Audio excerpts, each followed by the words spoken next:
बिहार और मिथिलांचल की हर खबर देखने के लिए यूट्यूब चैनल सर्च करें, सब्सक्राइब करें और बेल आइकन दबाएं।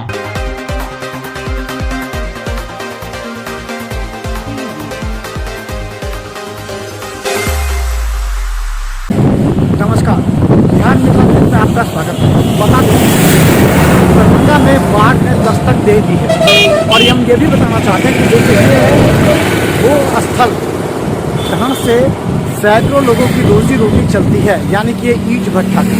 लेकिन देखिए किस तरह ईंट भट्टा का पूरा डूब चुका है। ये हनुमान नगर प्रखंड क्षेत्र का हम आपको दिखा रहे हैं। बाढ़ हनुमान नगर प्रखंड में आ चुकी है, ये बात सभी ने समझ लिया और अपना आशियाना सड़कों पर डाल चुके हैं।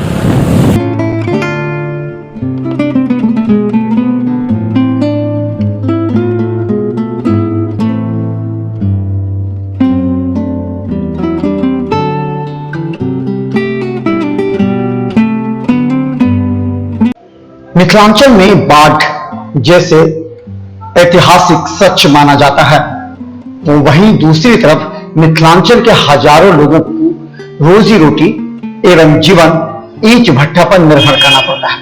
यही नहीं, इसके साथ हजारों लोग जो अपना आशियाना बनाते हैं, वो ईंट भट्टा की दुर्दशा इस बाढ़ के दौरान नजर आती है।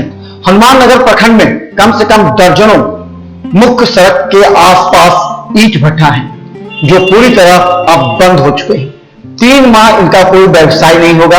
3 माह इनके अंदर काम करने वाले करीब 20,000 से अधिक कार्य करने वाले मजदूर बेरोजगार हो चुके हैं। यही नहीं, अब ये लोग यहां से रोजी रोटी कमाने के लिए अब पंजाब, हरियाणा, मुंबई के लिए रवाना हो चुके हैं। अगर ईंट भट्टे मालिकों की माने तो हर वर्ष रोजगार का संसाधन उपलब्ध कराने के लिए ईंट भट्टा सबसे बेहतर रोजगार साबित हुआ है। इस बीच में जितनी ईंट की मांग बढ़ी है, चाहे सरकारी हो या गैर सरकारी, इस परिस्थिति में ईंट भट्टा के मालिक ज्यादा से ज्यादा ईंट बनाने का कार्य करते हैं। ऐसे वो अधिक संख्या में मजदूरों को लगा रहे हैं, लेकिन हर वर्ष 3 से 4 माह इनका कार्य पूरी तरह ठप होता है। यानी ईंट को वहां से 50% भी बाढ़ से बचा नहीं पाते और सड़कों के किनारे ही ईंट का अंबार लगाकर सड़क को भी बचाते हैं एवं रोजगार के साधन को भी उपलब्ध कराते रहते हैं। इस समय सभी बेकार बैठे हैं, क्योंकि इनके पास मांग अगर ईंट की आती है तो ये मांग के अनुसार ईंट उपलब्ध कराते हैं, लेकिन अगर रोजगार की बात करें तो रोजगार पूरी तरह ठप हो चुका है। यहां काम करने वाले 2500 मजदूर यहां से अब दूसरे जगह के लिए रवाना हो चुके हैं। अब यहां इन लोगों को 4 महीना मजदूर भी नहीं मिलेगा। कौन जगह? दिलाई, दरभंगा, हनुमान नगर प्रखंड। अच्छा, ये कब पानी चढ़ा यहाँ? ये पिछले शुक्रवार को जो है ना आया हर पानी, और उससे पहले बारिश होता था। और ये देखिए सब साल ये आता है, और साल यहाँ पर इतना पानी था, और इस साल भी मतलब जो है आ गया है, सवेरे आ गया इस बार, सवेरे आ गया जी। और यहाँ तो जानिए रहे हैं, यहाँ जो है गरीब मजदूर को बहुत जो चिमनी उमनी में यही काम करता था, वो भी दिक्कत है। सारा आदमी रोड पे पहुंचे हुआ है।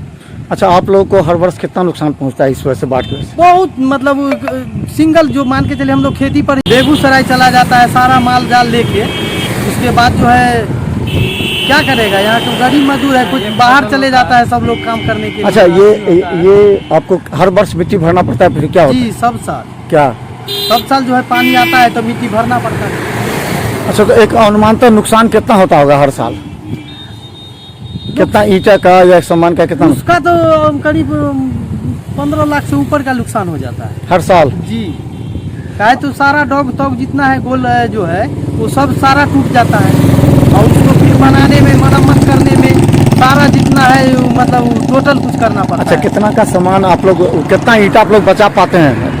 बहुत सारा अभी ईंटा चिमनिए में है, मतलब मौके नहीं देता है। पानी जिस तरह है जो आता है और सारा ही फ्लड एरिया है, तुरंत जो नदी ऊपर होता है तुरंत आदमी को भागने का मौका भी नहीं देता है, सारा ईंटा वहीं घेरा जाता है। कुछ लोग ऊपर लाते हैं तो ईंटा रखने से वो यही भी होता है, पर मतलब रोड PWD जो है उसको रोड को बचत भी हम लोग से होता है। हम लोग को भी मतलब ईटा रख लेते हैं। इतना पानी नगदा जो मारता है, अल्फी मारता है, इससे बचत होता है। और हम लोग टुकड़ा और मिट्टी और राबिश ला के रोड को चौड़ा कर देते हैं, जो इससे बचत इतना दूर होता है, जो सरकार को इतना क्षति नहीं अच्छा, अभी क्या रेट चल रहा है? अभी के समय में क्या रेट चल रहा है ईंटा बाढ़ के बाद? 11.5 12। 11.5 12 दे रहे हैं। अच्छा, जो लोग बेरोजगार हो रहे हैं उसके लिए क्या करें? जो गांव मोहल्ले का लोग काम करता था, क्या करें? कितने गांव का लोग यहाँ काम करता था? मतलब 500-600 लेबर जो है इसमें काम करता था एक सिम में। ये सब बेरोजगार हो गया है और सब जो है अपना अपनी के जो है कोई कहीं कोई बाहर चला गया, कोई धान रोपने के लिए, कोई उधरे है और ऊपर से कोरोना है, कहीं जाता है वहाँ भी काम नहीं मिलता है। क्या नाम है आपका? सिकंदर पासवान। कौन है? इलाही दरभंगा हनुमान नगर। ईंट भट्टा सरकार का एक सहयोगी संस्थान माना जाता है, क्योंकि सरकार जहां बड़े बड़े वादे मजदूरों को मनरेगा से लेकर रोजगार उपलब्ध कराने की बात कहती है, तो ऐसे में सबसे अधिक ईंट भट्टा में कार्य करने वाले मजदूरों को रोजगार ही नहीं मिलता, बल्कि वक्त पड़ने पर ईंट भट्टा के मालिक के द्वारा उन्हें आर्थिक सहायता राशि भी मुहैया कराई जाती है। लेकिन इस परिस्थिति में हनुमान नगर प्रखंड में दर्जनों ईंट भट्टा डूब चुके हैं।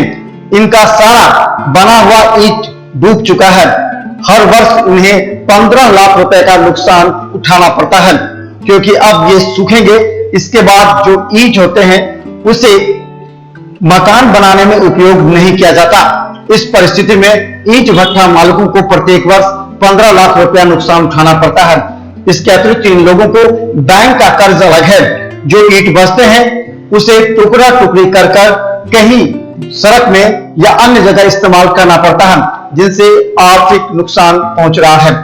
लेकिन हम बात कर रहे हैं पलायन रोकने की, जहां तक ईंट भट्टे के मालिक का दावा रहता है कि वो पलायन रोकने में सबसे बड़ा संस्था माना जाता है। इस परिस्थिति में अगर ईंट भट्टा मालिकों को सरकार से यही आस है कि वो मिथिलांचल में बाढ़ का अस्थायी निदान करे, ताकि इस क्षेत्र में रहने वाले हजारों लोग न बेघर हों और न ही उनके रोजी रोटी छीन सके। Bureau report, Bihar Mithila news.